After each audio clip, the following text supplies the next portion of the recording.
सहयोगी हैं पंकज कुमार जी और यशपाल सिंह जी और मैडम आशा।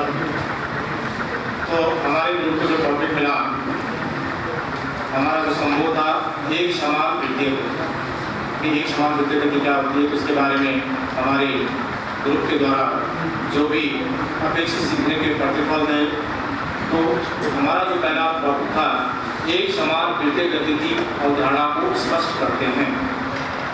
दूसरा है एक समान तथा असमान गति में अंतर स्पष्ट करते हैं। व्यवहारिक जीवन में एक समान वृद्धि गति के उदाहरण प्रस्तुत करते हैं। तो ये हमारे अपेक्षित सीखने के प्रतिफल हैं।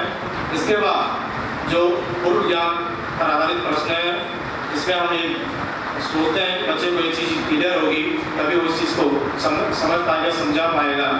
तो उसमें जो पूर्व ज्ञान है, छात्र गति की अवधारणा से परिचित है कि गति क्या होती है, उससे वो परिचित है। छात्र चाल, वेग एवं त्वरण को परिभाषित करते हैं, क्योंकि उसके गति के लिए जब तक ये तीनों चीज़ें क्लियर नहीं होगी बच्चे को, तब तक वो एक समान वृत्तीय गति को नहीं समझ पाएगा। छात्र अभिकेंद्रित बल की जानकारी रखते हैं। तो ये हमारे पूर्व ज्ञान पर आधारित है। अब बात आती है कि बच्चा क्या क्या त्रुटि कर सकता है। तो इसमें जो पहली त्रुटि है, छात्र एक समान वृत्तीय गति को परिभाषित नहीं कर पा रहा कि क्या होती है एक समान वृत्तीय गति, क्या होती है। तो इसके लिए हमने क्या किया, क्रियाकलाप के द्वारा इसको बच्चों को समझाया। तो क्रियाकलाप के द्वारा हमने क्या किया, इसमें हमने एक दो क्रियाकलाप कराए कि इसमें सामान्य से क्रियाकलाप ये भी किया जा सकता है कि हम बच्चों को गोले में खड़े करवा दें और उनको एक वृत्तीय उसमें दौड़ने के लिए कहें, तो ऐसा भी करा सकते हैं। दूसरा, ये खेल के मैदान का जो ट्रैक है उसके दौड़ने का, उसका एक चित्र के द्वारा कि जब एक धावक होता है वो किसी ट्रैक पे दौड़ रहा होता है, तो इस प्रकार उसके अलग अलग पार्ट्स होते हैं कि पहले हमने वर्गाकार पार्ट्स उसके हैं कि इस प्रकार से वर्गाकार के रूप में आपने क्या कर रहा है कि वर्गाकार के रूप में अलग अलग पार्ट्स दिखाए, फिर हम उसको षष्ठभुजाकार में दिखाते हैं, फिर अष्टभुजाकार में दिखाते हैं।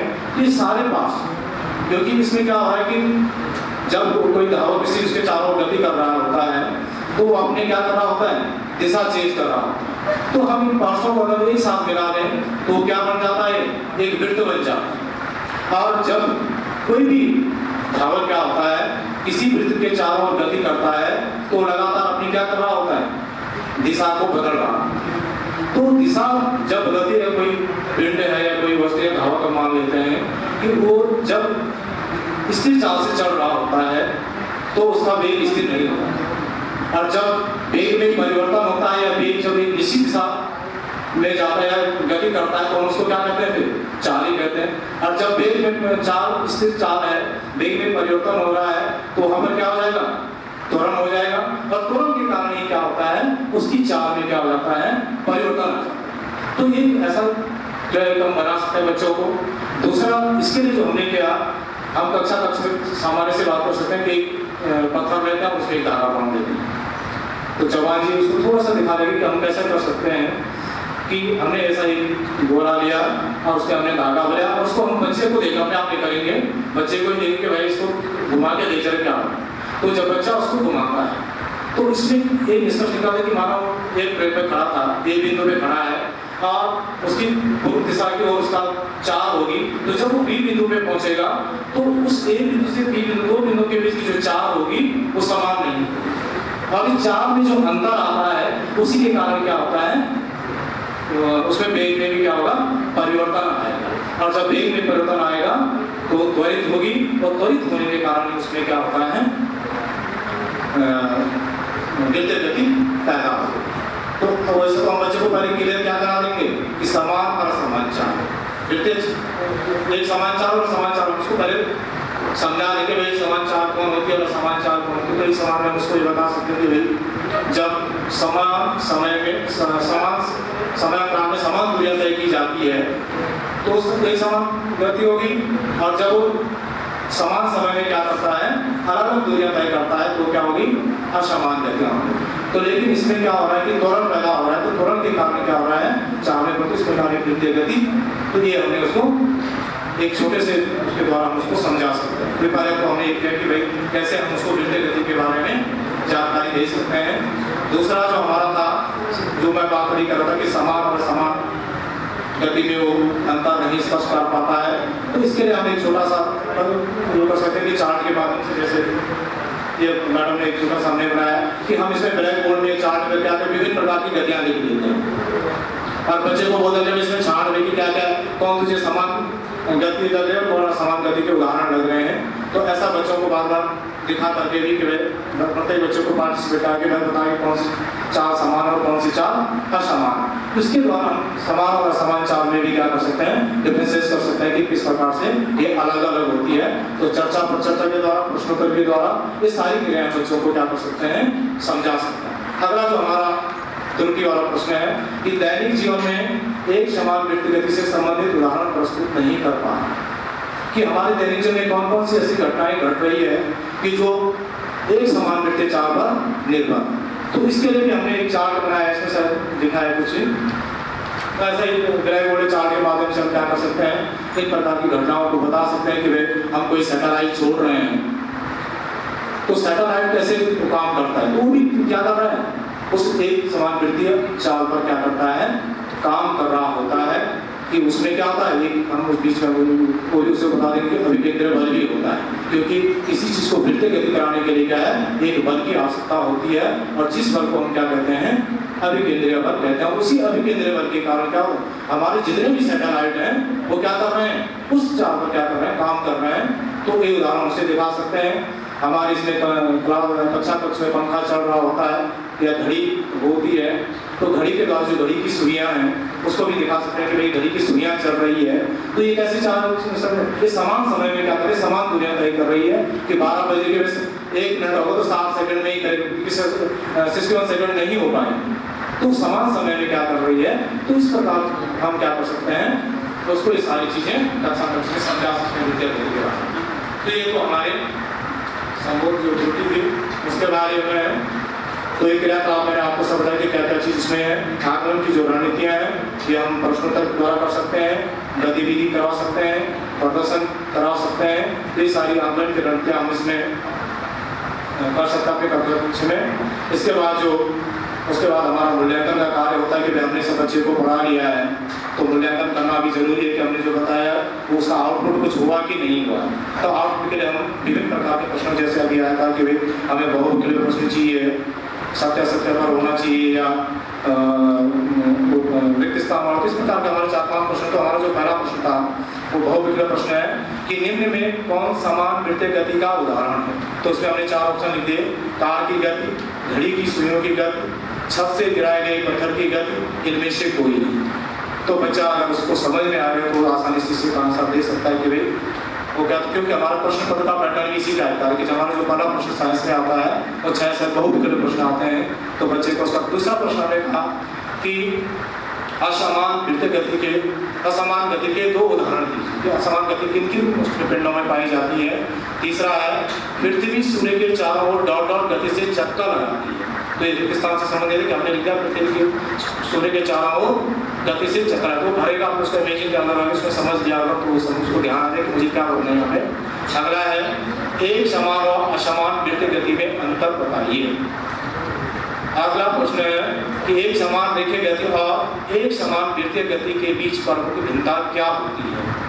तो एक समान 2 प्रकार की गतियां होती, समझ गए कि जो समान गति, एक तो रेखीय गति होती है और एक जो वृत्तीय गति होती है, तो इसमें मेन डिफरेंस क्या हो सकता है।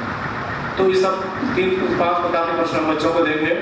संदर्भ स्रोत हमारा जो है हमारी जो पाठ्य पुस्तक है NCERT की कक्षा 9 की, और दूसरा है साइंस जो रिफ्रेशर बुक हम इसके उस पर पढ़ते हैं, क्या नाम उनका, मंजीत, और उसके लंबी बुक्स है उसके द्वारा भी हम उसको थोड़ा, और उसमें ज़्यादा डिटेलिंग है तो उसमें बहुत अच्छा समझा उसके द्वारा भी इसको कर सकते हैं। संबोध साहब में हम बनाए कि भाई वृत्तीय समारोह क्या होती है। तो इसमें क्या है कि जब कोई वृत्तीय मार्ग पर गति करता है तो उसकी दिशा जो भी मैंने आपको बताया कि उसकी दिशा क्या होती है, लगातार बदलती रहती है, जिससे वेग भी बदलता है और वो फिर के पद पर क्या जाता है, त्वरित होता रहता है, जिसके कारण उसके केवल के कारण विद्युत गति पैदा होती है। तो हम इसकी परिभाषा को बता देंगे कि जब कोई वस्तु क्या है, एक समान चाल से विद्युत पथ पर गति करती है तो उसकी गति एक समान विद्युत गति कहलाती है। ठीक है। और वो जो हमने बताया कि विद्युत गति पैदा करने के लिए, उत्पन्न करने के लिए हमें बल की आवश्यकता होती है, और जिस बल को हम क्या कहते हैं, अभिकेंद्र बल कहते हैं। धन्यवाद। अगर आप लोग कुछ और बताना चाहें तो।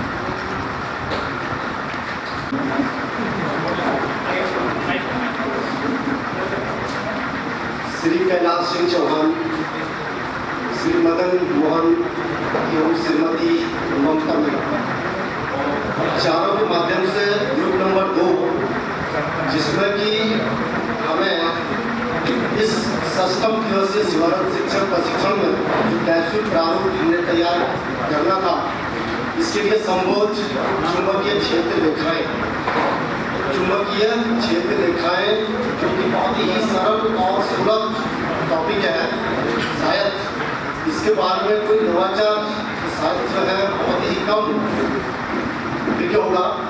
फिर भी हम सब जानते हैं चुंबक यानी चुंबक के समीप का वह क्षेत्र चुंबकीय क्षेत्र रेखाएं कहलाएंगी जहाँ इसके यानी चुंबक के प्रभाव का अनुभव किया जाता है। सिंपल सी बात है। अब ऐसे भी हम जानते हैं कि ये चुंबकीय क्षेत्र रेखाएं एक ऐसी राशि है जिसमें परिमाण भी और दिशा दोनों होती है। साथ साथ हम यह जानते हैं यानी इसकी जो दिशा है वह इस प्रकार से मापी जाती है कि ये सदैव अनुदिश अर्थात दिक्सूचक का उत्तरी ध्रुव का क्षेत्र सदैव चुंबक के भीतर गमन करता है, दंड चुंबक के भीतर गमन करता है, और यही इसलिए ये परिपाटी जो है उत्तरी ध्रुव से ही प्रकट होती है और दक्षिण ध्रुव की ओर विलय करती है। चुंबकीय बल रेखाएं सदैव बंद वक्र होती हैं, यह भी हम जानते हैं। अब मैं आपको लेके चल रहा हूँ हमारा संबोध के साथ साथ अपेक्षित सीखने के प्रतिफल। अपेक्षित सीखने के प्रतिफल में पहला बिंदु हमारा है छात्र चुंबकीय क्षेत्र रेखाओं को स्पष्ट करता है। दूसरा बिंदु हमारा है छात्र चुंबकीय क्षेत्र रेखाओं की विशेषताओं की व्याख्या करता है। इसी प्रकार से संबोध से संबंधित अवधारणात्मक पूर्व ज्ञान का पहला बिंदु छात्र चुंबक एवं उसके दोनों ध्रुवों से परिचित है।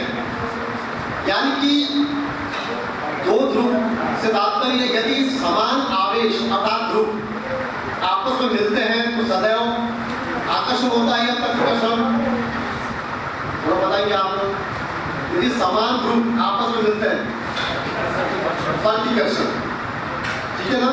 यदि विपरीत ध्रुव आपस में मिलते हैं तो आकर्षण होता है, यह हम जानते हैं। इससे बच्चे जो परिचित है। दूसरा बिंदु है छात्र चुंबकीय सिरों में लगने वाले आकर्षण एवं प्रतिकर्षण बल से भी परिचित है। छात्र दिक्सूचक सुई से अवगत है। त्रुटि विश्लेषण कक्षा के अनुभव के आधार पर संभावित त्रुटियां छात्र चुंबकीय क्षेत्र रेखाओं को स्पष्ट नहीं कर पाते, जिसमें कि प्रदर्शन व क्रियाकलाप विधि द्वारा इसके बाद जस्ट हम आपको बताएंगे। दूसरा संभावित त्रुटि में आया है छात्र चुंबकीय क्षेत्र रेखाओं की विशेषताओं को समझ नहीं पाते, जिसे हम चर्चा परिचर्चा और क्रियाकलाप द्वारा प्रदर्शित करेंगे। अब सुझावात्मक शिक्षण विधियां जिसमें कि पहला प्रयोग एवं प्रदर्शनी विधि, मैं श्री कैलाश सिंह चौहान सर से अनुरोध करूंगा वो आपको चुंबकीय क्षेत्र रेखाएं यानी चुंबक के चारों वास्तविक रेखाएं होती हैं जिनको समझाने के लिए एक चुंबक और 9 चुंबक की जरूरत थी, नहीं मिला, लेकिन आरपी नहीं हो पाया, फिर भी कोशिश करें, प्रयास पूरी है। तो आप थोड़ा सा जवान सर आपको अवगत करें। हाँ तो सर हमारे पास जो है पहली जो त्रुटि थी कि वो जो है चुंबक के चारों जो क्षेत्रीय बल रेखाएं हैं उनका जो है वो किस पर जो है समझ नहीं पाते हैं क्योंकि दिखती भी नहीं है वो, इसके लिए जो एक्टिविटी दी गई है हमारे सिलेबस में, तो उसको हम करेंगे कि एक गत्ता या कोई प्लास्टिक की शीट या पेपर लेंगे और उसमें हम जो है नीचे की ओर जो है एक चुंबक ले लेंगे इस तरीके से। तो ये अगर इसी जगह गत्ता लेंगे तो ज़्यादा थोड़ा बढ़िया रहेगा, पतला वाला ऐसे रख देंगे और इसके ऊपर हम जो है लौह चून जो है बिखेर देंगे। यहाँ पे हमारे पास लौह चून नहीं है तो आप जो है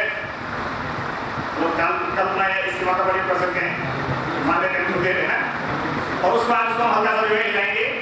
तो जैसे हिलाएंगे तो जो लोहे का जो चून है वो एक निश्चित पैटर्न में जो है इस चूनों के चारों ओर क्या हो जाएगा, व्यवस्थित हो जाएगा और हमें जो है कुछ रेखाएं जो है नजर आएगी। तो वही जो है चुंबकीय छेद रेखाएं हैं, तो वो जो है इस तरीके से जो है नजर आएंगी। इसमें आप देख सकते हैं कि किस तरीके से जो लौह चूर्ण है वो चुंबक के चारों ओर क्या हो जाता है, व्यवस्थित हो जाता है। तो हम बच्चों को जो है समझाएंगे कि भाई यही जो है जहां जहां तक इस ये लोहा जो है चिपका हुआ है, जहां जहां तक ये रेखाएं आपको नजर आती है वही ये सब जो रेखाएं चुंबकीय छेद रेखाएं हैं और ये जहां तक है वो चुंबकीय क्षेत्र है, मतलब चुंबक का वो क्षेत्र जहां पे आप चुंबकीय बल को आप क्या कर सकते हैं, महसूस कर सकते हैं। छात्र देखेंगे कि भाई जो ध्रुव है इसे नॉर्थ और साउथ जो है इसमें जो लोहा चूर्ण है वो जो है सबसे ज्यादा डेंस होगा और इसके जो किनारे है वो जो है थोड़ा गिरल या हल्का होगा। तो हम छात्रों को समझेंगे जहां भी आपको रेखाएं ज्यादा नजर आती है वहां पे आप चुंबकीय बल को ज्यादा महसूस करेंगे, मतलब चुंबकीय जो क्षेत्र जो है वहां पे जो है वहां पे चुंबकीय बल को आप जो है ध्रुवों पे आप ज्यादा महसूस करेंगे और दूर जाने पे वो धीरे धीरे क्या हो जाता है, कम हो जाता है। ये हमारी पहली जो त्रुटि थी, तो इसके द्वारा बच्चा जो है समझ जाएगा कि हाँ वास्तव में जो है कुछ जो है रेखाएं नजर आ रही है और एक क्षेत्र नजर आ रहा है, मतलब जहाँ पे जो है चुंबक जो है अपने प्रभाव को क्या है दर्शाता है। इसके बाद हमारे पास दूसरी जो त्रुटि है उनको समझाएंगे कि चुंबकीय क्षेत्र रेखाओं की क्या विशेषता होती है। इसके लिए हमारे पास दूसरी एक्टिविटी है, आप जो है एक पेपर लेंगे इस तरीके का, वहां पे बीच में आप एक चुंबक रखेंगे जिसमें नॉर्थ और साउथ के अनुसार जो है मैंने नॉर्थ इधर रखा इस साइड और साउथ जो है यहाँ पे रखा। इसके लिए जो छोटी वाली दिक्सूचक सुई होती है उसका प्रयोग किया जाता है, लेकिन हम जो है कंपास का प्रयोग भी कर सकते हैं। अब यहाँ पे इस साइड हमने जो है नॉर्थ रखा, तो सीधे सीधे ये होगा कि अगर मैं इस सुई को यहाँ पे रखूंगा तो जो नॉर्थ वाला हिस्सा है वो इससे प्रतिकर्षित हो जाएगा और नॉर्थ की जो दिशा होती है वही जो है क्षेत्र रेखाओं की दिशा मानी जाएगी। तो नॉर्थ पे रखने पर में जहां ये इसकी जो सुई होगी वहां पे जो है मैं एक बिंदु लगाऊंगा और उसके बाद चुंबकीय सुई का जो पिछला वाला हिस्सा है उसको फिर मैं आगे ले जाऊंगा, उस पॉइंट पर रखूंगा और ये रेखा जो है अपने आप जो है जो सुई है वो जो है चलती जाएगी और जगह जगह में जो हूँ डॉट लगाना चला जाऊंगा इसमें। हाँ, इस तरीके से जहां जहां वो बिंदु लगे उन जगह हम जो है बिंदु लगा देंगे, एक बिंदु, दो बिंदु, तीन बिंदु, जहां भी वो जो है नॉर्थ वाला जो पॉइंट है वो रुकेगा उस बिंदु को मैं लगा दूंगा और बाद में हम क्या करेंगे उसको जो है एक क्रम से इस तरीके से मिला देंगे। ये कुछ इस तरीके से, मतलब ये है कि ये एक रफ हैंड से जो मैंने बनाया है इसे जो है मिला देंगे और हम जो है हम देख रहे हैं कि ये जो है नॉर्थ से, क्योंकि चुंबकीय सुई की जो दिशा है वो इस तरीके से आ रही है और ऐसे इधर से आ रही है और इधर मिल रही है। तो इसी एक्टिविटी को हम जो है नीचे की तरफ दोहराएंगे और बार दोहराएंगे, तो हम लास्ट में पाएंगे हमें एक जो है इस तरीके का जो फिगर है वो हमारे पास बनेगा। तो इसमें हम क्या करेंगे, क्योंकि जो चुंबकीय सुई है वो नॉर्थ से इधर से गई और इधर हुई, तो हम जो है बच्चों को बता देंगे कि भाई देखिए ये हम जो है चुंबकीय जो क्षेत्र रेखा है बिंदु का हमने स्पष्ट जो है रेखांकन कर दिया है। अब इससे हमें जो है क्या क्या निष्कर्ष निकले। सबसे पहले बात हम बच्चों को बताएंगे कि देखिए जो कंपास में जो चुंबकीय सुई की जो दिशा थी वो चुंबकीय क्षेत्र रेखाओं की दिशा होगी। तो आप देख रहे हैं कि कहां से निकल रही है और कहां को जा रही है। तो बच्चे इस पर देख सकते हैं कि वो नॉर्थ उत्तरी ध्रुव से निकल रही है इस तरीके से, और साउथ में वो जो है विलीन हो रही है, साउथ में वो जो है मिल रही है। तो सभी रेखाएं जो है चुंबकीय क्षेत्र, हम पहले विशेषता बच्चों को बताएंगे, चुंबकीय क्षेत्र रेखाएं चुंबकीय भाग नॉर्थ से निकलती है और साउथ में जो है मिलती है। और चुंबक के अंदर अगर हम उस सुई को रखेंगे ऐसे तो हमेशा जो है साउथ से नॉर्थ की ओर होगी। पहली विशेषताओं को ये बताएंगे और दूसरी विशेषताओं को बताएंगे कि आप इस पर देख रहे हैं कि चुंबकीय क्षेत्र रेखाएं ध्रुव में जो है घनी हो रही है, दोनों जो पोल है उसमें जो है घनी हो रही है और दूर जाके वो जो है विरल हो रही है। ठीक, तीसरी बात आप बच्चों को बताएंगे ये चुंबकीय क्षेत्र रेखाएं आपस में कभी भी प्रतिच्छेद नहीं करती और ये जो है वक्र में होती है।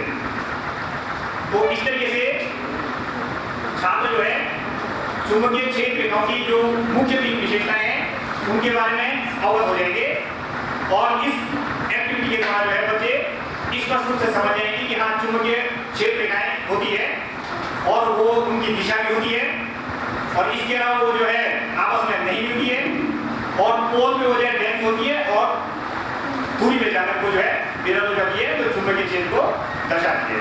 Thank you. ये था विद्यार्थी से आकलन की रणनीतियां, प्रश्नोत्तर, चर्चा पर चर्चा, अवलोकन छात्रों द्वारा स्वयं प्रयोग करके संभावित सीखने के प्रतिफल आधारित न्यूनतम 5 विभिन्न प्रकार के प्रश्न में प्रश्न नंबर 1 रिक्त स्थान की पूर्ति कीजिए, जिसमें पहला चुंबक के समान ध्रुव एक दूसरे को डैश डैश करते हैं, दूसरा चुंबक के विपरीत ध्रुव एक दूसरे को डैश डैश करते हैं, तीसरा द्विसूचक सुई की दिशा हमेशा डैश डैश ध्रुव की ओर होती है।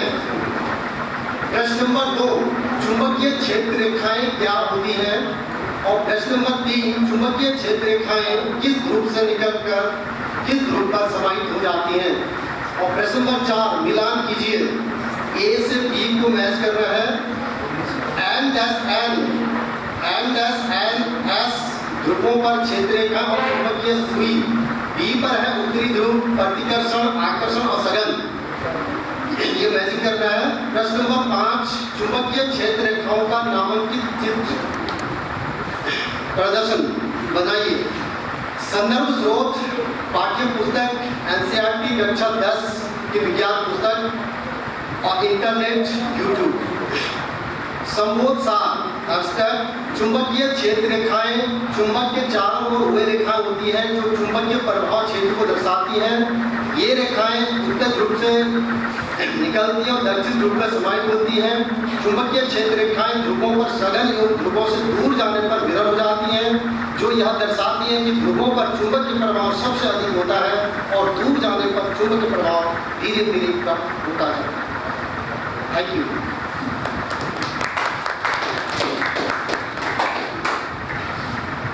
कुछ और ऐड करना हो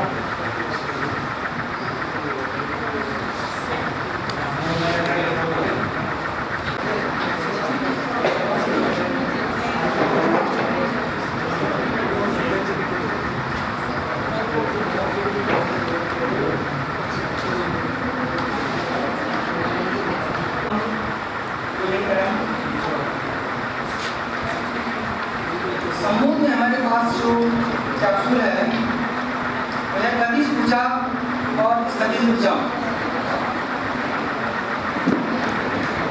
इसमें हमारे ग्रुप ने जो अपेक्षित सीखने के प्रतिफल पर जो सुझाव दिए हैं वो निम्नवत हैं। नंबर 1 छात्र गतिज ऊर्जा और स्थगित ऊर्जा को परिभाषित करते हैं। छात्र वस्तु के वेग, द्रव्यमान तथा गतिज ऊर्जा में संबंध स्पष्ट करते हैं। नंबर 3 छात्र स्थगित ऊर्जा के प्रकारों की व्याख्या करते हैं। और नंबर 4 में छात्र गतिज ऊर्जा और स्थितिज ऊर्जा को दैनिक जीवन की घटनाओं से संबंध करते हैं।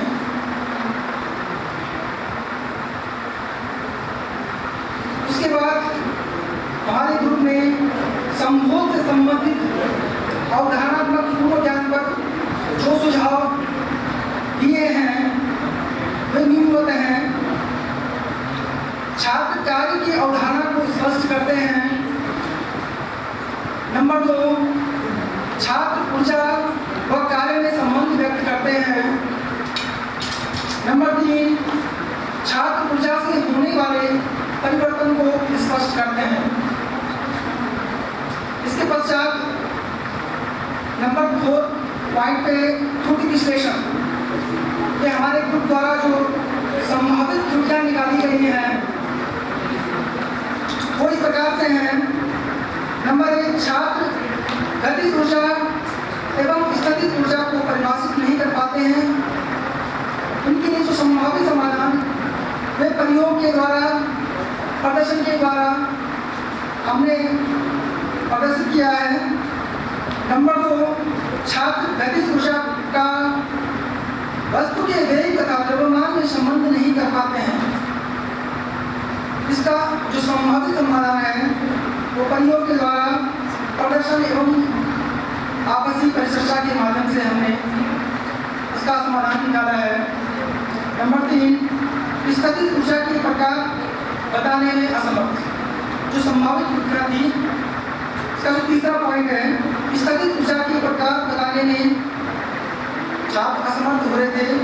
इसके लिए हमने संभावित समाधान प्रदर्शन विधि के माध्यम से किया है। इसके पश्चात फिफ्थ पॉइंट, सुझावात्मक प्रशिक्षण विधि। इसके अंतर्गत त्रुटि नंबर 1 का विश्लेषण हमने इस प्रकार से किया है।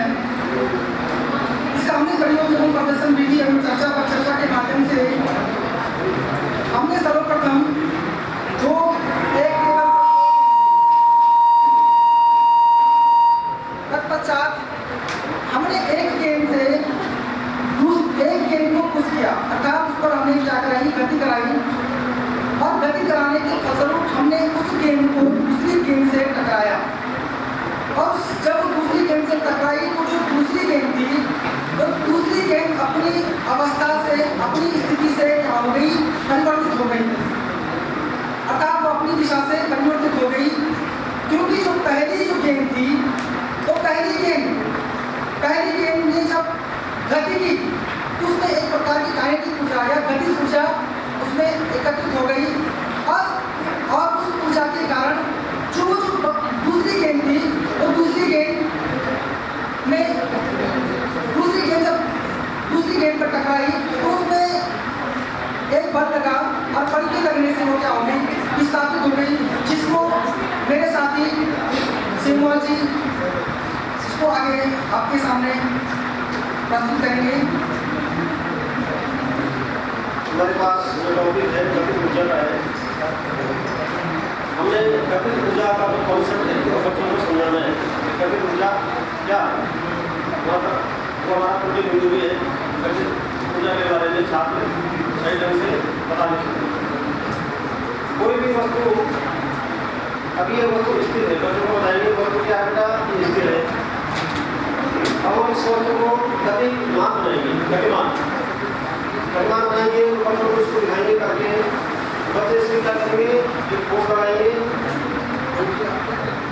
यानी कि जो गेंद यहाँ पर थी उसे परिवर्तन क्यों आया, क्योंकि गति करती हुई वस्तु है, यानी गतिमान वस्तुओं में कोई ऊर्जा होती है, जो ताकत होती है, जिसकी वजह से इसकी परिवर्तन आया है, तो इसको गतिज ऊर्जा कहते हैं।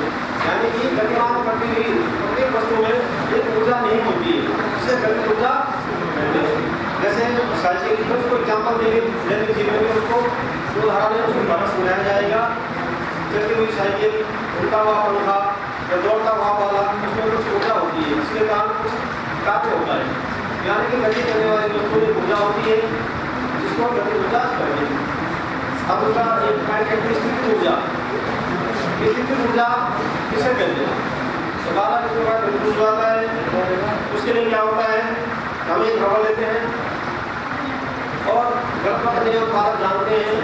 गणपति का नियम कहता है कि कोई भी वस्तु अगर इसके अवस्था में है उसी अवस्था में रहेगी जब तक कि उस पर कोई बल न लगाया जाए। अब ये रबड़ है, बच्चों को बताएंगे स्थिर अवस्था है और इसके क्या करेंगे, इसका जो गणपति का जो गुण है उसके विरुद्ध कार्य करेंगे। उसके विरुद्ध कार्य कर रहे हैं तो हमें बल का एहसास होता है दोनों हुई उससे। इसमें क्या होता है कि जो हमने कार्य किया उसके गणपति के विरुद्ध वो ऊर्जा में परिवर्तित हो जाता है, जो कि यहाँ के रबड़ की आकृति में परिवर्तन हो गया है और इसकी एक स्थिति हो गई है। पहले रबड़ ऐसा था, उसकी स्थिति ऐसी हो गई है। इसका मतलब इसमें जो ऊर्जा थी वो स्थिति ऊर्जा के रूप में संचित हो गई है, जो कि इसको कुछ कार्य करने के लिए जो ऊर्जा होगी स्थिति ऊर्जा कुछ कार्य करने के लिए होगी। जो ऊर्जा इसमें संचित है अगर हम जैसे ही अपना बल हटाएंगे तो वापस ले आएंगे। स्थिति ऊर्जा के कारण ये वापस आ सकता है, कार्य करने के लिए तैयार करती है श्रवण वो एनर्जी जो इसके विरुद्ध कार्य किया जाता वो ऊर्जा उसमें संचित हो गई है। यानी कि किसी वस्तु में उसकी स्थिति के कारण या स्थिति में परिवर्तन के कारण जो ऊर्जा होती है जो कार्य किया जाता है वो ऊर्जा संचित ऊर्जा को स्थितिज ऊर्जा कहते हैं। इसलिए हम इसको एग्जाम्पल दे सकते हैं, जैसे टंकी में छप्पे का टंकी है जिसमें पानी रहता है, अरे वो पानी स्थिर दिखाई दे रहा आपको, लेकिन पानी के अंदर एक एनर्जी है, ऊर्जा है। जब माना टंकी में छेद हो गया तो वहाँ से सारा पानी बाहर आ जाएगा, कार्य करने लगेगा। यानी उस बंद टंकी के अंदर या जहाँ डैम होता है जहाँ पानी होता है स्टोव उसके अंदर की स्थिति ऊर्जा होती है। हमारे जो घर में सिलेंडर होते हैं उसमें कुछ गैस भरी जाती है, कंप्रेशन करती है, यानी कार्य किया गया और उसका आकार बदल दिया गया उस गैस का, उसको संपीड़ित किया गया, वो भी उसमें भी ऊर्जा है। तो जैसे उसको खोलेंगे वो बाहर है। यानी कि संचित ऊर्जा क्या करती है, किसी कार्य को करने के लिए उसमें ऊर्जा होती है, लेकिन उसको क्या करते हैं उसकी आकृति परिवर्तन करके उस ऊर्जा को बनाया जाता है। जैसे खिलौना होता है बच्चों का, चाबी घुमाते हैं तो उसमें ऊर्जा स्टोर हो जाती है और उसके बाद वो कार्य करती है। ये दोनों चीज़ें होंगी प्रकाश में। इसके बाद नेक्स्ट जो हमारा जो टीका है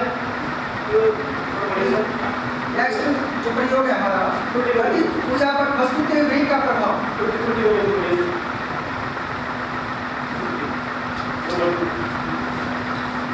नंबर 2 त्रुटि है, छात्र गतिज ऊर्जा का वस्तु के वेग तथा द्रव्यमान में संबंध नहीं कर पाते हैं। अभी बालक ये दो चीज समझ चुका है, जो त्रुटि 1 है गतिज ऊर्जा क्या है, गतिज ऊर्जा क्या है। दूसरा जो त्रुटि लिया हमने है कि गतिज ऊर्जा पर वस्तु के द्रव्यमान व उसका वेग उसकी चाल का क्या प्रभाव पड़ता है, तो बालक इसको समझ नहीं पाते हैं। उसके लिए प्रयोग करते हैं।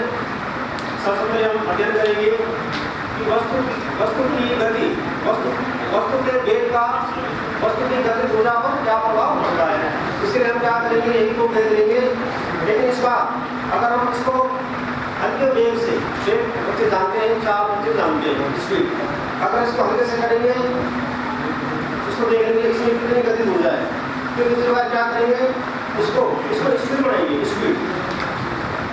जब बच्चा स्पीड देखेगा तो बच्चे से पूछ सकते हैं कि बेटा पहली स्थिति में ज़्यादा गतिज ऊर्जा थी इस गेम में या दूसरी स्थिति में ज़्यादा गतिज ऊर्जा थी, तो बच्चे इसको आसानी से बता सकते हैं कि जब उसको स्पीड कम होगी, वेग कम होगा तो ये थोड़ी दूर जाएगा, यानी इसमें गतिज ऊर्जा कम मात्रा में। और अगर इसको बहुत तेज करेंगे तो ये अधिक विस्थापित होगा, इट मीन्स इसमें गतिज ऊर्जा ज़्यादा पैदा होगी गति के कारण। तो बच्चा इससे ये समझ सकता है कि किसी वस्तु की वेग में अगर वेग बढ़ाएंगे या घटाएंगे उसकी गतिज ऊर्जा पर असर पड़ेगा, कि उसको डायरेक्ट जीवन से छोड़ेंगे। जैसे गोली, बंदूक की गोली होती है, बंदूक की गोली क्या होती है, बहुत स्पीड से जाती है, दीवार में छेद कर सकती है, क्योंकि उसकी डायरेक्ट एनर्जी जो गतिज ऊर्जा है बहुत तेज होती है। ये संबंध से क्लियर हो गया उसका। दूसरा, वस्तु का द्रव्यमान, वस्तु के द्रव्यमान का गतिज ऊर्जा पर क्या प्रभाव होता है। अगर द्रव्यमान कम है या ज़्यादा है तो इसके लिए प्रयोग इसको देख सकते हैं हम। का एक ढेर है, हमारे पास विभिन्न द्रव्यमान की 2 वस्तुएं हैं, एक छोटी गोली है एक बड़ी। इसको बड़े चीज देख सकते हैं, हल्का है भारी है मास।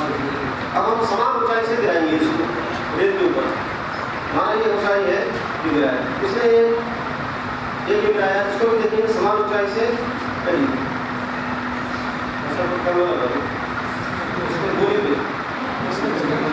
गोली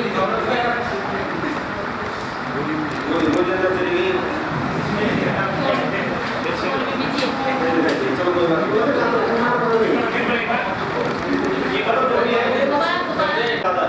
छोटी गोली का द्रव्यमान कम है, मुझे को बेटा क्या हुआ कि सर इसने ऊपर से ताकत लगाई, आप भाषा में ये होना पड़ता है, ताकत लगाई इसने तो ज़्यादा अंदर नहीं धसी रेत की, और दूसरी गोली थोड़ा भारी थी वो ज़्यादा अंदर चली गई रेत में।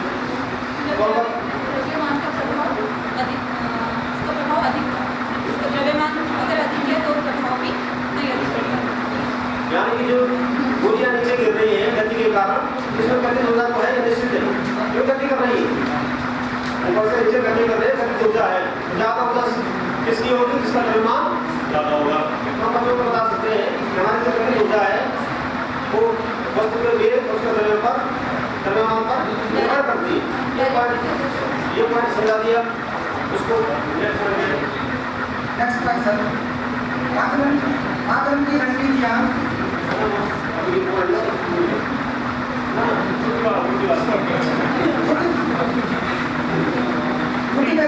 इसका पॉइंट है स्थगित ऊर्जा के प्रकार बताने का प्रश्न।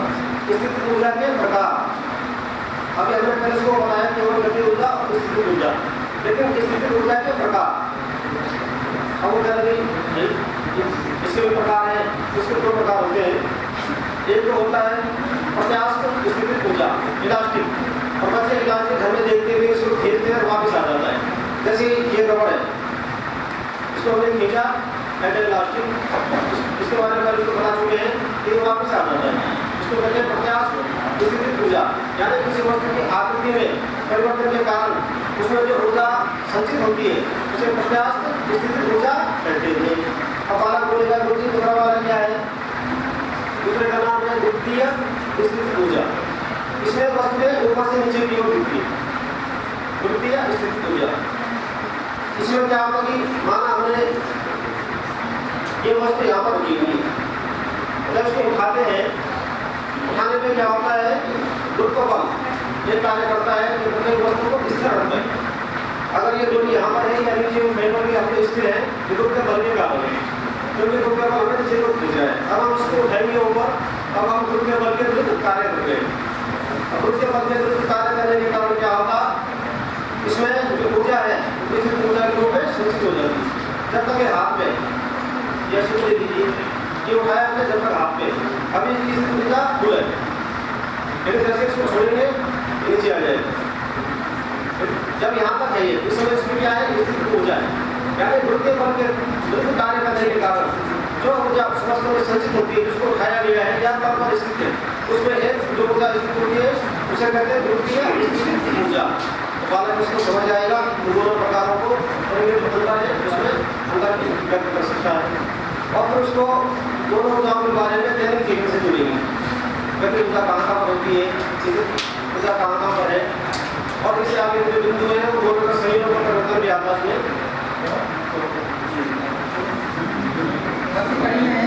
आकलन की रणनीतियाँ चर्चा परिचर्चा के माध्यम से प्रश्नोत्तर द्वारा, प्रयोग द्वारा एवं क्रियाकलाप के द्वारा।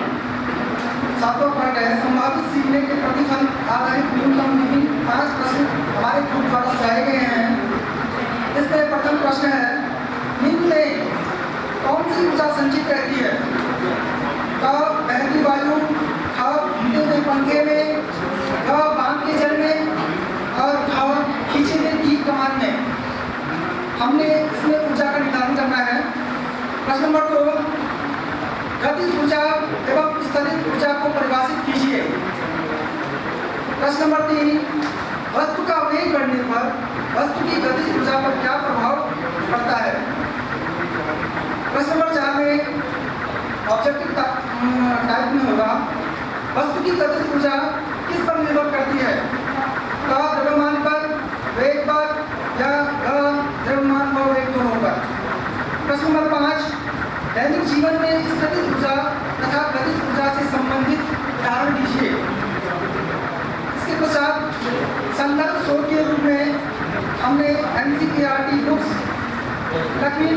संदर्भ पुस्तक, यूट्यूब के माध्यम से। इसके पश्चात संभोग काल के रूप में गति ऊर्जा का निर्धारण इस प्रकार से किया है। किसी वस्तु में उसकी गति के कारण निहित ऊर्जा को गति ऊर्जा कहते हैं। किसी वस्तु की गति ऊर्जा उसकी चाल पर निर्भर करता है। चाल कम होने पर गति ऊर्जा कम होगा, चाल बढ़ने पर वस्तु की गति ऊर्जा बढ़ जाती है। गति ऊर्जा वस्तु के द्रव्यमान पर निर्भर करता है। इसके पश्चात स्थितिज ऊर्जा का अंतिम उदाहरण क्या है कि विभिन्न परिस्थितियों में वस्तु पर किए गए कार्य के कारण वस्तु में ऊर्जा संचित हो जाती है। यह ऊर्जा उसमें स्थितिज ऊर्जा के रूप में संचित रहती है, जिससे निहित ऊर्जा के कारण वस्तु कार्य करने की स्थिति प्राप्त कर लेती है। जैसे फॉर एग्जाम्पल रबर को खींचने में लगी ऊर्जा उसमें स्थितिज ऊर्जा के रूप में संचित हो जाती है। रबर को छोड़ने पर वापस स्थितिज ऊर्जा के कारण उसकी मूल अवस्था या मूल रूप में वापस लौट जाती है। इस प्रकार से गतिज ऊर्जा एवं स्थितिज ऊर्जा का कॉन्सेप्ट था। खनिज वाली बात की थी ना, तो जब हम इस बात को समझा रहे होंगे तो पूरे के पूरे कंसेप्ट को हम भाषा वाले मुद्दे पे नहीं ले जा रहे हैं। स्थितिज और गतिज सिंपली स्थिति के आधार पे जो ऊर्जा जनित होगी वो गति के आधार पे उस शब्द को ही पकड़ लेगा। ये शब्द असल में हम जो यूरोपियन परंपरा के शब्द हैं, जो अंग्रेजी के हैं, उन्हें हम नहीं पकड़ पाएंगे, उन्हें हमें रटना ही पड़ेगा। समस्या यहाँ है जैसे जो हमारी परंपरा के शब्द हैं उन्हें हम तोड़ मरोड़ के अर्थ निकाल लेते हैं, लेकिन वो जो अंग्रेजी वाला शब्द है वो पता नहीं लैटिन, ग्रीक, रोमन किस से बना होता है, और अगर हमें उसे तोड़ना है तो हमें वो आनी चाहिए और वो हमें आती नहीं है। लेकिन जब हम यहाँ पढ़ा रहे हैं, दूसरा मैं उच्चारण में भी बोलना चाहूँगा, थोड़ा बुरा लगेगा अध्यापकों को, लेकिन स्थिता हम स्पष्ट होंगे तो ही बच्चा स्पष्ट होगा, हमें होना पड़ेगा, चाहे खराब लगे चाहे उसके लिए थोड़ी सी मेहनत करनी पड़े।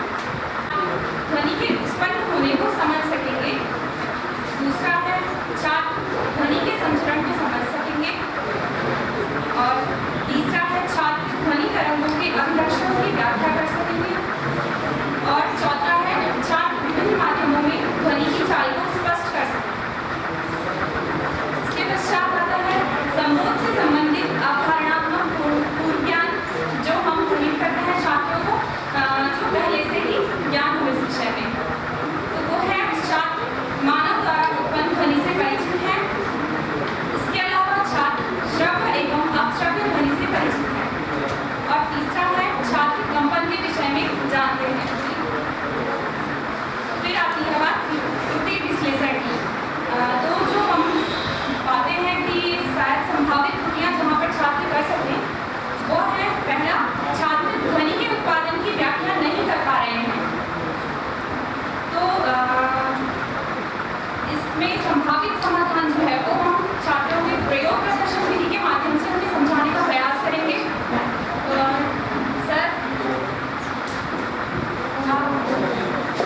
इसके लिए हम सबसे पहले एक स्वरित त्रिभुज को लेंगे, जिसकी एक भुजा को हम किसी ठोस सतह पर टकरा करके उसमें कंपन उत्पन्न करेंगे। और हम पाते हैं कि वो जो है कंपन, एक ध्वनि उत्पन्न हो रही है उसमें। एक बार या आप सुन सकते हैं, आप में से कोई एक भी आ सकता है।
subscribe and press the bell icon next to it to get instant notifications of our latest uploads.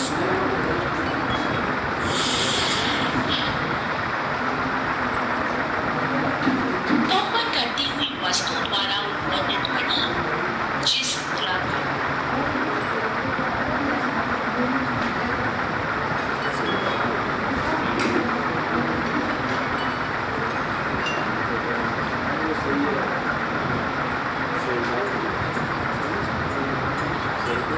यह ठोस पदार्थ से है उसे ध्वनि संचरण का माध्यम कहते हैं।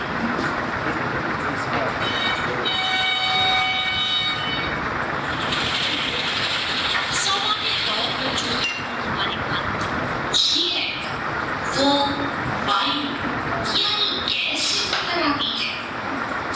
जब दूर खड़े दो बच्चे धागे से जुड़े तो खाली डब्बे लेकर बातचीत करते हैं तो एक बच्चे से दूसरे बच्चे तक ध्वनि धागे से होकर संचरित होती है।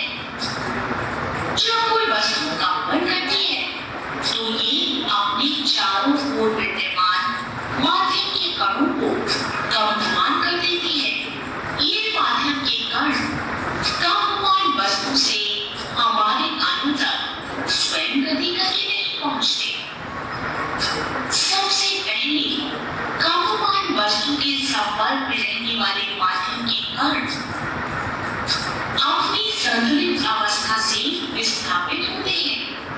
फिर ये अपने समीप के कणों पर एक बल लगाते हैं जिसके कारण निकटवर्ती कण अपनी विराम अवस्था से विस्थापित हो जाते हैं। निकटवर्ती कणों को विस्थापित करने के बाद प्रारंभिक कण अपनी मूल अवस्था में लौट आते हैं। माध्यम में ये प्रक्रिया तो तब तक चलती रहती है जब तक ये ध्वनि हमारे कान तक नहीं पहुंच जाती।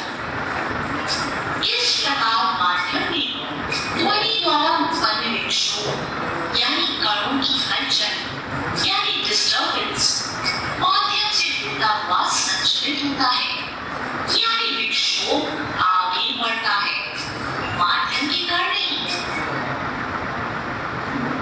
दूसरी है वो है छात्र विभिन्न माध्यमों में ध्वनि की चाल को स्पष्ट व्याख्या नहीं कर सकते तो इसे भी प्रयोगात्मक विधि के द्वारा हम छात्रों को समझाने का प्रयास करेंगे जिसमें हम सबसे पहले विभिन्न माध्यमों में ध्वनि की चाल को प्रदर्शित करने की कोशिश करेंगे। सबसे पहले ठोस माध्यम में हम ध्वनि की चाल को देखने का प्रयास करेंगे जिसमें एक लंबा धागा लेकर उसके दोनों छोरों पर एक एक हम ग्लास बांध दें और फिर एक कोने से छात्र को एक छोर पर कुछ कहने को कहें और दूसरे छोर पर दूसरे छात्र को दूसरे ग्लास पर सुनने को कहें तो हम पाएंगे कि आवाज़ जो है वो सबसे तीव्र गति से और तेज सुनाई देती है जिससे क्या निष्कर्ष निकलता है कि जो ध्वनि की चाल है वो ठोस माध्यम में सबसे ज़्यादा होती है। तो ये तो शायद अभी इतना क्लियर सुनाई नहीं देगा लेकिन इसके अलावा जैसे थाली अगर हम लेते हैं और उसके किसी एक कोने को चम्मच से अगर हम बजाएं तो हम देखेंगे दूसरे कोने में बहुत तीक्ष्ण आवाज़ सुनाई देती है बहुत तीव्र गति से जिससे हम समझा सकते हैं छात्रों को कि क्या ध्वनि की चाल ठोस माध्यम में सबसे ज़्यादा होती है। इसके बाद हम दूसरा द्रव माध्यम में अगर ध्वनि की चाल को देखें तो ध्वनि क्या है एक प्रकार की तरंग है तो तरंगों के माध्यम से हम उसे स्पष्ट कर सकते हैं जिसके लिए हमने एक कांच का बीकर लिया है जिसमें पानी भरा है।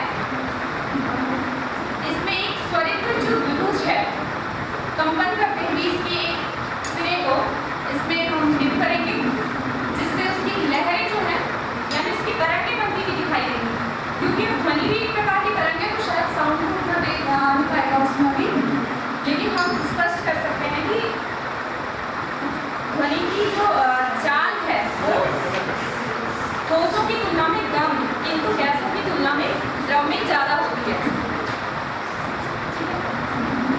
तीसरा है गैसीय माध्यम में तो गैसीय माध्यम में हम क्या कर सकते हैं जैसे हम देख रहे हैं कि हमें अपनी ये भी एक प्रकार का जो वातावरण हमारा गैसीय माध्यम है वायु है तो हमें अपनी आवाज़ पीछे तक पहुँचा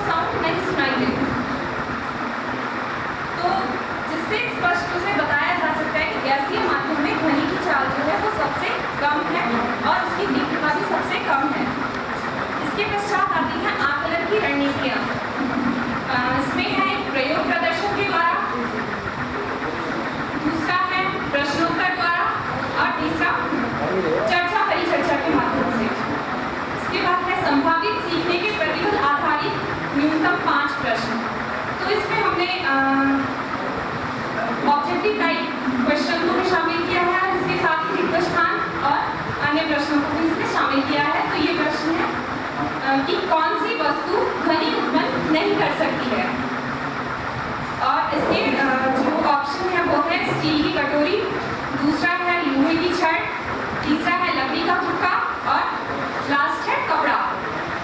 तो अगर छात्र ध्वनि के कॉन्सेप्ट को अच्छे से समझ सके हो तो वो इसका आंसर आसानी से दे सकते हैं। इसके पश्चात है रिक्त स्थान की पूर्ति करने के लिए हमने दिया है कि ध्वनि का संचरण डैश में नहीं होता है। किसमें नहीं होता है? तीसरा प्रश्न है ध्वनि संचरण के लिए माध्यम की आवश्यकता क्यों होती है? चौथा प्रश्न है ध्वनि संचरण के विभिन्न माध्यमों की व्याख्या कीजिए। और लास्ट प्रश्न हमारा कि चांद पर एस्ट्रोनॉट एक दूसरे से सामान्य रूप से बात नहीं कर पाते हैं, क्यों? यह स्पष्ट करें।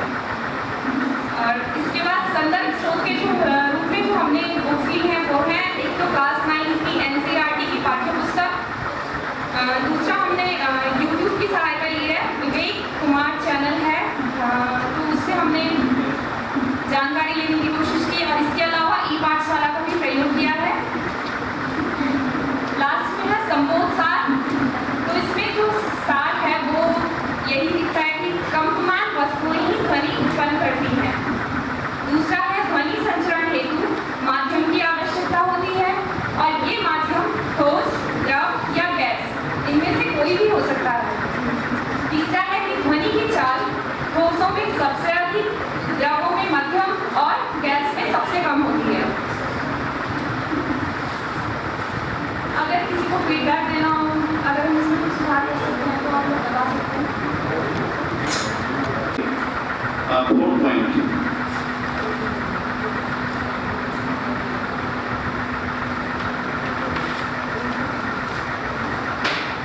दूसरा थोड़ा जो शिक्षण विधियाँ हैं, सुझाव शिक्षण विधियाँ हैं, काफ़ी इसमें हमारी प्रेजेंटेशन हुई है।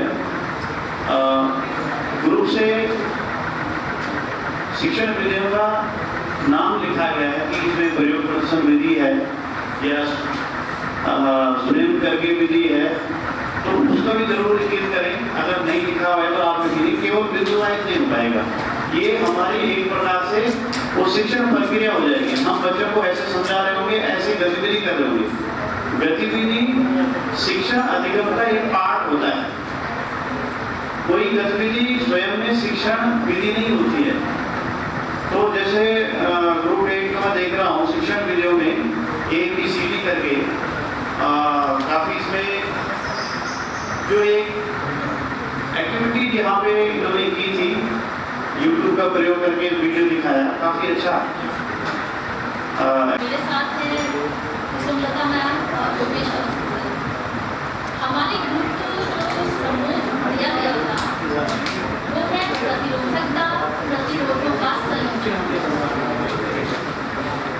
हमारे अपेक्षित सीखने के प्रतिफल, पहला प्रतिफल जो हमने डिजाइन किया है वो छात्र प्रतिरोधकता संयोजन की व्याख्या करता है।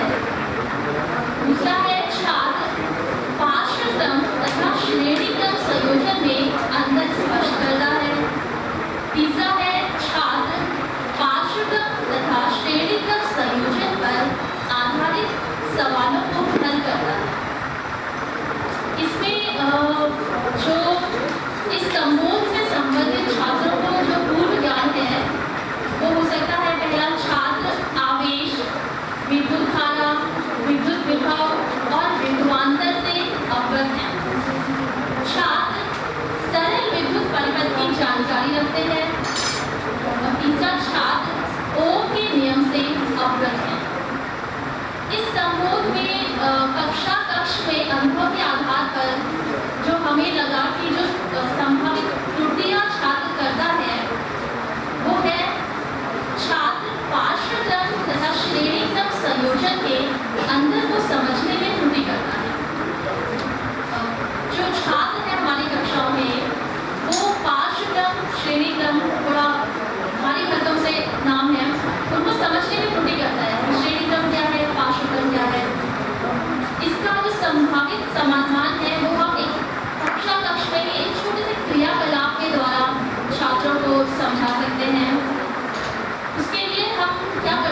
अलग स्विच है। अगर एक बल्ब खराब हो गया, फ्रिज खराब हो गया कनेक्शन, तो बाकी सारे उपकरण हमारे अपने आप सही ढंग से चलते हैं। दूसरा जो छात्र त्रुटि कर सकते हैं कि छात्र संयोजनों के अनुप्रयोग को नहीं समझ पाता है। ये तो हमने व्यवहारिक दिखाया था क्लास में कि ठीक है ऐसे आप बना सकते हैं श्रेणी क्रम पाठ्यक्रम।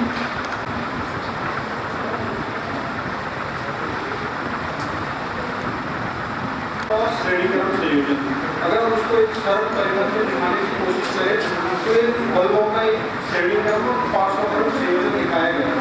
यहाँ पे तो ऊपर ये पहला श्रेणी क्रम संयोजन है, इसमें दो बल्ब श्रेणी क्रम में लगाए गए हैं।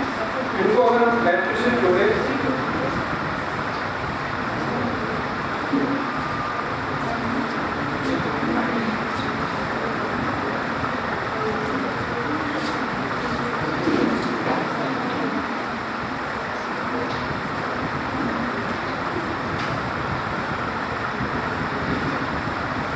यहाँ पे एक बल्ब जलता हुआ दिखाई दे रहा है आपको, जबकि आप सोचोगे अगर श्रेणी क्रम में लड़ी अगर एक खराब हो जाएगी तो पूरी लड़ी खराब हो जाती है।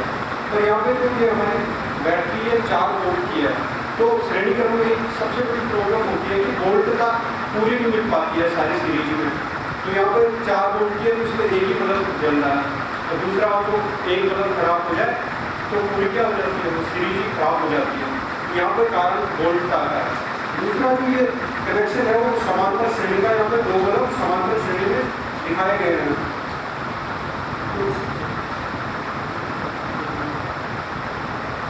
ये देखिए दोनों बल्बों को समान वोल्टता मिलती है। यहाँ पे समांतर श्रेणी का एक फायदा जो है वो क्या है, दोनों उसमें जो समांतर श्रेणी में लगे होते हैं उनको समान वोल्टता मिल जाती है, इसलिए दोनों अच्छे से जल रहे हैं।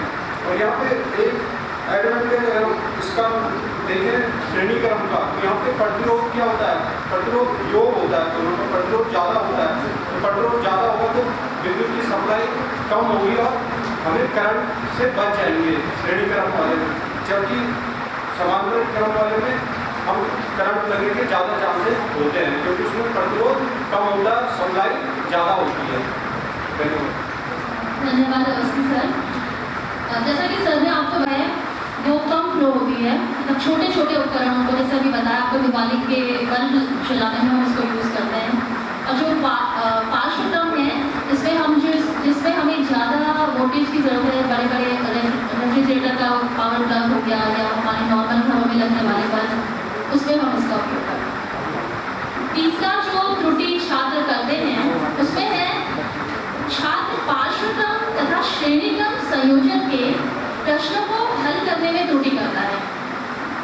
तो इसके लिए हम कक्षा में अभ्यास के द्वारा छात्रों को प्रश्न फॉर्मूला समझा के उनको उस तरह के कई प्रकार के प्रश्न करा के अभ्यास द्वारा प्रश्नों को हल करवा सकते हैं। जैसा कि आप हमारे चार्ट में देख रहे होंगे, बहुत छोटा छोटा है तो आई थिंक देख नहीं रहा होगा पीछे श्रेणीक्रम संयोजन और पार्श्वक्रम संयोजन को दिखाने की हमने यहाँ पे कोशिश की है। तो अगर हम श्रेणीक्रम संयोजन में छात्रों को हम बताएंगे कि श्रेणीक्रम संयोजन में जो फॉर्मूला हमारा होता है उसमें हमारे दोनों प्रतिरोध श्रेणी में जुड़े होते हैं और दोनों ऐड हो जाते हैं। तो टोटल जो प्रतिरोध हमारा आता है वो R=R1 + R2 आएगा। यहाँ पे हमने एक छोटा सा न्यूमेरिकल सॉल्व करके दिखाने की कोशिश की है कि अगर एक प्रतिरोध 3 ओम का है और दूसरा प्रतिरोध 4 ओम का है, तो जो इस परिपथ में जो टोटल प्रतिरोध होगा वो 7 ओम का हो जाएगा। इसी तरह से जो पार्श्वक्रम संयोजन है इसमें इसका जो फॉर्मूला है वो है 1/R = 1/R1 + 1/R2 + 1/R3। इसमें हमने दिखाया है 3 प्रतिरोध, पहला 4 ओम का, दूसरा 2 ओम का, तीसरा भी 4 ओम का। अगर हम इसे पार्श्वक्रम श्रेणी में लगाते हैं तो इस प्रश्न को हल करने से हमारे पास प्रतिरोध 1 ओम के बराबर आएगा। तो आप इसी से देख सकते हैं कि अगर श्रेणी क्रम है तो प्रतिरोध बढ़ रहा है और अगर पार्श्वक्रम है तो प्रतिरोध की अमाउंट घट रहा है। तो ये तो थी हमारे छात्रों की जो संभावित त्रुटियाँ और जिस तरह से हम अपने प्रयास से अपने लेवल से उनकी त्रुटियों का समाधान कर सकते थे, वो सब हमने आपको एक्सप्लेन किया है। इसके बाद जो आता है आकलन की रणनीति।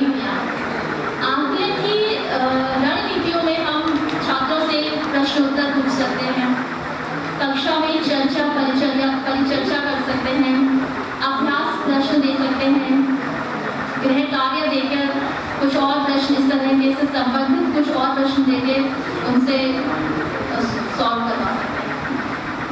इसके बाद जो है संभावित सीखने के प्रतिफल आधारित प्रश्न, जो हमने छात्रों को सिखाया है उसके आधारित कुछ प्रश्न हम उनको दे सकते हैं। जैसा पहला, श्रेणीक्रम संयोजन से आप क्या समझते हैं?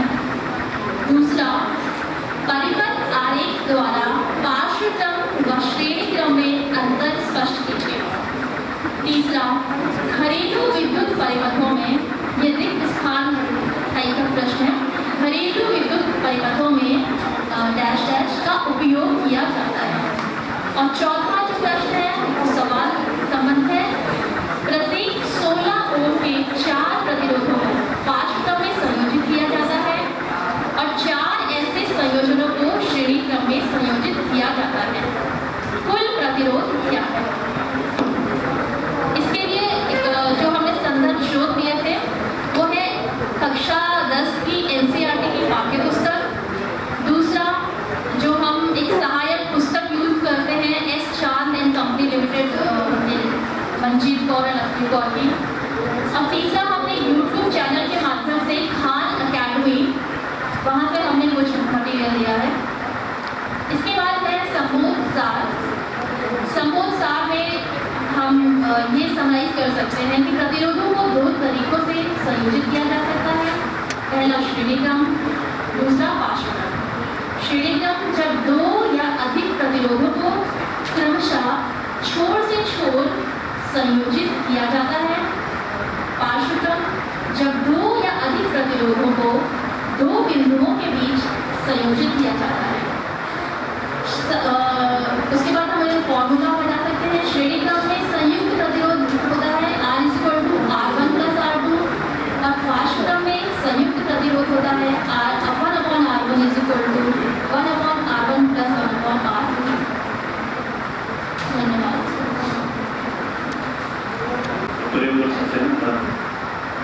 तो लिखा जा सकता है, जैसे आपने प्रदर्शन लिखा हुआ नीचे, तो ये ठीक है। इसमें प्रयोगात्मक विधि, जहाँ भी हम एक्टिविटीज लिखते हैं वहाँ भी नहीं कहाँ बनेगा बच्चा, ये सीख जाएगा। दूसरा है छात्र अपने दर्पण के द्वारा बने प्रतिबिंबों की स्थिति का प्रयोग द्वारा प्रदर्शित करता है। उसके बाद बच्चा जब समझ गया ये चीजें, उसके बाद तो खुद करके भी इसको दिखा सकता है। और जो संबोध से संबंधित अवधारणात्मक पूर्व ज्ञान है, इस पाठ से पहले जो बच्चों को आ जाना चाहिए वो छात्र अवतल दर्पण से परिचित है। दूसरा है छात्र दर्पण के वक्रता केंद्र, फोकस, ध्रुव तथा मुख्य अक्ष से परिचित है। जब हम दर्पण वाला पाठ शुरू करेंगे तो ये उससे पहले उसमें ये चीजें बता देंगे। तीसरा है छात्र परिचित है कि समांतर किरण परावर्तन के बाद फोकस होकर गुजरती है। उसके बाद त्रुटि विश्लेषण, उसमें है पहले त्रुटि जो बच्चा करने की संभावना है। छात्र अवतल दर्पण द्वारा बने प्रतिबिंब की स्थितियों को स्पष्ट नहीं करता है। जैसे पहले भी कहा कि बच्चे को पता नहीं है कि अगर हम विभिन्न स्थितियों पर वस्तुओं को रखते हैं तो प्रतिबिंब कहाँ बनेगा। तो इस एक्टिविटी से पहले बच्चा बता नहीं पाएगा। संभावित समाधान जो उसका है प्रयोग, प्रदर्शन एवं परिचर्चा।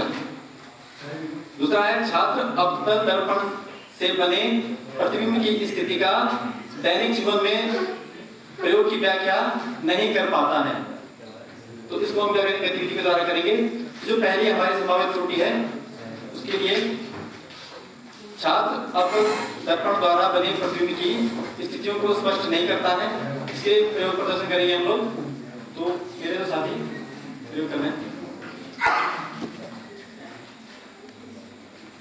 दिखाया जा रहा है कि अनंत पर अगर किसी वस्तु को रखा जाता है तो उसका प्रतिबिंब किस प्रकार से हमारे द्वारा प्राप्त किया जा सकता है। इसके लिए हमें सबसे पहले आपका अवतल दर्पण लेना है और उसके बाद आपके पास स्क्रीन होगी जिस पर कि उसका प्रतिबिंब प्राप्त करना है। और यह हमारी वस्तु है मोमबत्ती, जिसका हमारे द्वारा इस पर्दे पर प्रतिबिंब प्राप्त किया जाएगा। तो इसके लिए हमें 3 चीजें पता होती है। पहले से ही छात्र को पता होता है कि जो दर्पण जहाँ पर रखा जाता है वहाँ पर आपका ध्रुव होता है, और जहाँ पर उसके बाद वक्रता केंद्र होता है, और उसके बाद होता है फोकस जो उसकी आधी दूरी के आदि होता है। तो जब हम इसको अवतल दर्पण को रखते हैं और वहां से प्रतिबिंब हमारा बनेगा इस पर, तो हम यहाँ पर आकर चेक कर सकते हैं कि हमारे द्वारा प्रतिबिंब प्राप्त हो रहा है। यहाँ पर आप देख सकते हैं कि किस प्रकार प्रतिबिंब का निर्माण हो रहा है अवतल दर्पण के द्वारा। और वस्तु को कहाँ पर लगेगा? अनंत पर, क्योंकि वहां से आने वाली समांतर किरणें और समांतर किरणें जब परावर्तन टकरा कर अवतल दर्पण से फोकस से होकर गुजरती है, और क्योंकि इसका फोकस यहाँ पर है, इसी फोकस पर हमें उसका प्रतिबिंब प्राप्त होगा जो कि वास्तविक और बहुत ही छोटा होगा। तो इस प्रकार इस प्रक्रिया के द्वारा इसी प्रयोग करके हम अन्य परिस्थितियों को भी बच्चों को समझा सकते हैं। तो जब ये प्रयोग हो जाएगा उसके बाद, क्योंकि आगे अगर हम बच्चे के लिए कुछ कर रहे हैं, बच्चे को भी स्वयं इसको करके दिखाना होगा। तो इसके लिए क्या कर सकते हैं कि एक चम्मच हम बच्चों को देंगे, और चम्मच के द्वारा भी हम बच्चे अवतल दर्पण द्वारा प्रतिबिंब कैसे बनता है इसको दिखा सकता है। तो हमारे साथी भी आपके उस समय आपके पास उपलब्ध है, उस वस्तु को हम ले लेंगे और इसको दिखाने के लिए हम इसकी अवतल सतह की तरफ हम सबसे पहले इसको पास में ले जाएंगे। तो अभी कहाँ पर है? अभी है ध्रुव और फोकस के बीच में। जैसे आप इसको चिपका कर भी दिखा सकते हैं यहाँ पर, तो आपको दिखाई देगा कि इस चम्मच के अंदर जो प्रतिबिंब हमें प्राप्त हो रहा है वो आभासी और सीधा है। आप जहां पर इसकी ऊपर वाली पिन है वही आपको दिखाई दे रहा है, पॉइंट बिल्कुल सीधा। लेकिन अब जैसे जैसे हम धीरे धीरे इसे दूर करते जाएंगे, अर्थात हम इसे कहाँ ले जाएंगे? फोकस पे, तो इसका साइज धीरे धीरे घटता जाएगा, प्रतिबिंब वास्तविक बनेगा, उल्टा बन रहा है। आप अगर इसकी नोक को देखें तो ये आपको उल्टा दिखाई दे रहा होगा।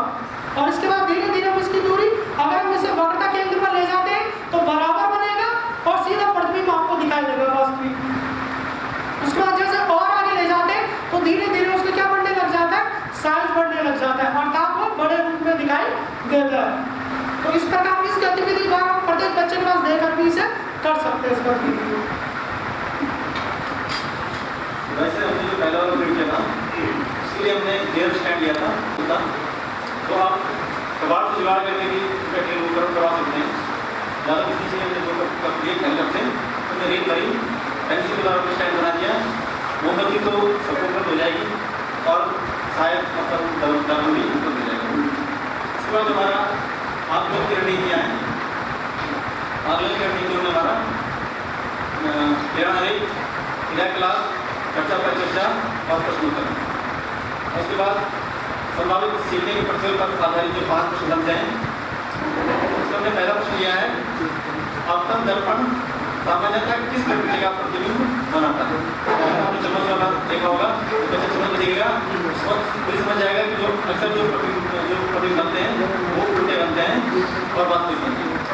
तो दूसरा है अनंत पर वस्तु के अवतल दर्पण से प्रतिबिंब बनने की स्थिति को बताइए। तीसरा क्वेश्चन जो हमारा है ये ऑप्शनल है, वो विकल्प प्रश्न ये फोकस और ध्रुव के बीच की वस्तु का प्रतिबिंब बनता है। ऑप्शन ए अनंत पर, ऑप्शन बी फोकस पर, ऑप्शन सी वक्रता केंद्र पर, ऑप्शन डी दर्पण के पीछे। और हमारा चौथा प्रश्न है अवतल दर्पण का दैनिक जीवन में उपयोग बताइए। और पांचवा प्रश्न है दाढ़ी बनाने के लिए अवतल दर्पण का प्रयोग नहीं किया जाता है, ये सत्य है या असत्य है? तो संदर्भ स्रोत जो टेस्ट दिए हैं उसमें हमने एनसीईआरटी की पाठ्यपुस्तक की सहायता ली है, साथ ही हमने जो प्रयोग वगैरह ग्रुप में हेल्प की है, यूट्यूब से सहायता ली है। और अंत में जो संबोध सार है अवतल दर्पण द्वारा प्रतिबिंबों का बनना, संबोध के लिए शिक्षक द्वारा एक प्रयोग किया जाएगा जिसमें जल्दी मोमबत्ती, अवतल दर्पण और पर्दे की सहायता से प्रयोग द्वारा विभिन्न चीजों में हम प्रतिबिंब की स्थितियाँ दिखाते हैं। इसे रेखाचित्र और सारणी द्वारा स्पष्ट किया जाता है। अब छात्रों को चम्मच देकर छात्र चम्मच से अवतल दर्पण वाली सतह से वस्तु के रूप में पेन रखकर प्रतिबिंब की विभिन्न स्थितियों का स्वयं परीक्षण करते हैं।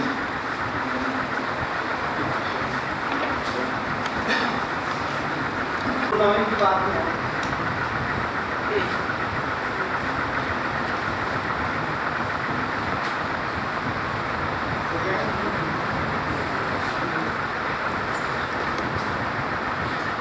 आपकी क्वेरीज हो जरूर बताएं, उससे और अच्छा बनेगा।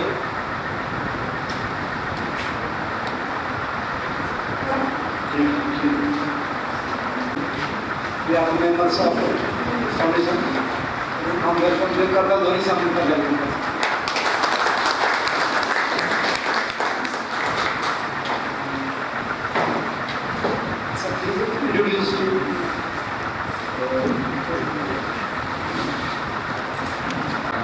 This is my colleague Shakti.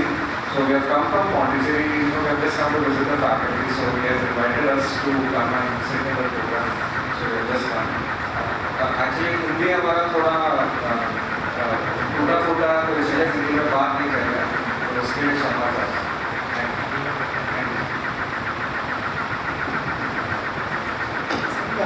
Activities are designed by these persons.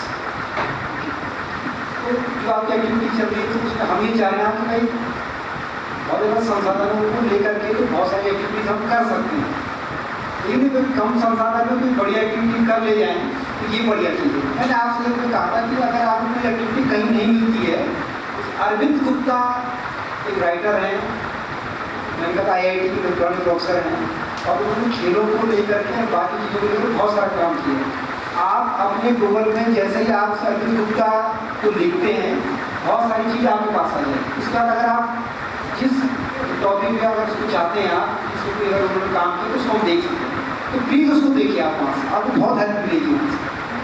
और ये कोई जरूरी नहीं कि जो एक्टिविटी हमने यहाँ डिजाइन की वही एक्टिविटी आपने वहाँ चलानी, इससे बेहतर और कुछ नया मिलता आपको करिए। सब सुन करके नहीं होता है, बहुत सारी चीज़ें ऐसी हैं उनको करके ही होता है, ठीक है ना। आपसे अनुरोध ये रहेगा कि आपकी जो प्रेजेंटेशन है उनसे बाकी लोगों की जो सीख रहे होंगे, साथ ही साथ हम ये चाहेंगे और बेहतर एक्टिविटी आप तब कर रहे हो जब आप इंडिविजुअल कैप्सूल जब आप यहाँ से प्रेजेंटेशन दिया। इस समय तो हमने आपको ग्रुप में दिया है, बहुत सारे नए लोग हैं, थोड़ा सा चीज़ों से उतना विज्ञ नहीं है। दूसरी बात ये हुई कि नए अपॉइंट किए तो टाइम ही नहीं मिला है, टाइम को प्रॉपर नहीं पढ़ा पाए, 10th को भी उतना भी मौका नहीं मिला है। इस बीच 1 महीना या 2 महीना आपको और मिल जाएगा तो और आप अपनी कोई पार्टनर करने की स्थिति में। बाकी आपकी प्रेजेंटेशन से मैं पैनुली जी हमारे मध्य में उनको बहुत बहुत धन्यवाद है, हम लगातार बने हुए हैं। पैनुली जी की खासियत मैं आपको बता दूँ, पैनुली जी के साथ जब मैं साइंस का काम करता हूँ तो मुझे कुछ ज़्यादा उनको बताना नहीं पड़ता। अगर वो टीचर से कहीं कुछ प्रेजेंटेशन कोई करते उसको पैनुली जी खुद देख लेते हैं, साइंस के टॉपिक खास करके, और बायोलॉजी का हो तो कोई दिक्कत नहीं है, क्योंकि पैनुली साहब हमारे साइंस बैकग्राउंड के आदमी। तो मुझे बड़ी खुशी मिलती है जब वो मेरे को प्रेजेंटेशन को रिकॉर्ड करते हैं तो मेरा काम बहुत हल्का हो जाता है। लेकिन एक एक प्रेजेंटेशन को बाद में देखना पड़ता है तो कौन सी चीज़ हटानी है, इसको एडिट भी करना है, इसको नहीं जाना है, तो उसमें काफ़ी सरल है। ये पैनुली जी को बहुत बहुत धन्यवाद करता हूँ कि वो एक कॉल किया हुआ हमारे बीच में आए हैं। और उनसे उम्मीद ये करूँगा कि अगर इस बीच अगर फिर और उसमें एडिशन उसको लें और जल्दी से जल्दी हम ही चाहेंगे कि आपके विद्यालय कम से कम आपकी बी ऑफिस तक आपकी सीधी पहुँच जाए कि हमारे साथ में कौन सी नाम नेक्स्ट। सर मैं केवल इतना कहना चाह रहा हूँ कि इन्होंने गैलोमीटर मांगा था जो कि हम उपलब्ध नहीं था, किसी ने काफी प्रयास किया, उसके लिए माफी चाहते हैं। उसकी वजह से इनका प्रेजेंटेशन थोड़ा मतलब अगर कोई गौर करेगा तो हो सकता है वो ऐसा लगे तो हम केवल इनका जो कंसेप्ट है उसे देख रहे हैं, उसके अभाव में जो कमी है उस पर हम गौर ना करें। प्रेरित करने के ढंग को छात्र स्पष्ट करते हैं और तीसरा प्रश्न है छात्र कुंडली तथा गैलोमीटर से विद्युत परिपथ बनाना जानते हैं। संबोध से संबंधित अवधारणात्मक पूर्व ज्ञान है। छात्र विद्युत धारा चालकता और विद्युत ध्रुवों की जानकारी रखते हैं। छात्र चुंबकीय क्षेत्र रेखाओं का पूर्व ज्ञान रखते हैं। त्रुटि विश्लेषण में जो हमने संभावित त्रुटियां ली है, एक छात्र विद्युत चुंबकीय प्रेरण की अवधारणा को स्पष्ट नहीं कर पाते हैं। इसका जो संभावित समाधान हमने यह प्रयोग प्रदर्शन के द्वारा, और दूसरा गैल्वेनोमीटर और कुंडली की तारों का संयोजन नहीं कर पाते हैं। के संभावित समाधान या प्रयोग प्रदर्शन द्वारा दिया है। सुझाव आपके शिक्षण विषयों में दारू की कुंडली बनाकर उसके परिपथ में एक धारा मारने गैल्वेनोमीटर कहते हैं तथा उसके समीप एक क्षण चुंबक ले जाकर प्रयोग के द्वारा कर सकते हैं। लेकिन जैसे सर ने कहा कि गैल्वेनोमीटर के अभाव में डायग्राम बनाया है जिसमें 4 स्टेज दिखाई है। ये आपकी कुंडली होगी, ऐसा आप कॉम्बिनेशन बना सकते हैं। ये आपका गैल्वेनोमीटर हो गया और ये आपका चुंबक हो गया। तो जैसे ही आप नॉर्थ पोल को कुंडली के पास ले जाते हैं तो डिफ्लेक्शन आपका राइट हैंड साइड हो जाता है, और जैसे ही आप उसको इसे दूर लाते हैं तो डिफ्लेक्शन आपका इसके अपोजिट डायरेक्शन में हो जाता है। फिर दूसरी स्टेज में है आप पोल बदल देते हो मैग्नेट के, साउथ पोल को जब कुंडली के पास ले जाते हैं तो डिफ्लेक्शन ठीक नॉर्थ पोल के एंटी डायरेक्शन में होता है, जैसे कि यहाँ पे दिखाया गया है। और सेकंड स्टेज में कि जैसे आप साउथ पोल को दूर लाते हैं तो ठीक इसके विपरीत वो दूसरी डायरेक्शन में इसका डिफ्लेक्शन होता है। डायग्राम ये प्रूव करता है कि इसमें इंड्यूस्ड करंट पैदा हुआ है, यानी पढ़ते होते हैं। Thank you. आंकलन की रणनीतियों में हमने किया प्रश्नोत्तर और चर्चा और परिचर्चा के माध्यम से 4 मॉडल को तैयार करवाकर संभावित सीखने की पद्धति पर आधारित जो प्रश्न लिए हैं, पहला प्रश्न चुंबक के कितने ध्रुव होते हैं और दूसरा क्या चुंबक के क्षेत्र के कारण विद्युत धारा उत्पन्न हो सकती है हाँ या नहीं। प्रश्न नंबर 3 धारामापी से आप क्या समझते हैं और प्रश्न नंबर 4 है चुंबकीय क्षेत्र से उत्पन्न धारा को क्या कहते हैं। और 5 का जो प्रश्न दिया है विद्युत चुंबकीय प्रेरण से आप क्या समझते हैं। संदर्भ स्रोत में NCERT की कक्षा 10 की पाठ्य पुस्तक है। ये पाठ्य ICAN एजू करके चैनल है, ये हमने संदर्भ स्रोत के रूप में लिए। संभोग 7 थोड़ा कैमरा में थोड़ा जूम करेंगे जरा इसको दिखा रहे हैं। और ये जैसे ही हम चुंबक के नॉर्थ पोल को कुंडली के पास लाते हैं तो ये रिफ्लेक्शन इसमें इसमें डिफ्लेक्शन होता है। जैसे हम इसको दूर लेंगे वो डिफ्लेक्शन दिख रहा है, और जैसे हम दूर ले जाएंगे तो फिर वो दूसरी डायरेक्शन में डिफ्लेक्शन आ जाएगा। तो एक एनिमेटेड वीडियो के द्वारा भी बच्चों को दिखा सकते हैं अगर हमारे पास एपरेटस अवेलेबल नहीं है। Thank you.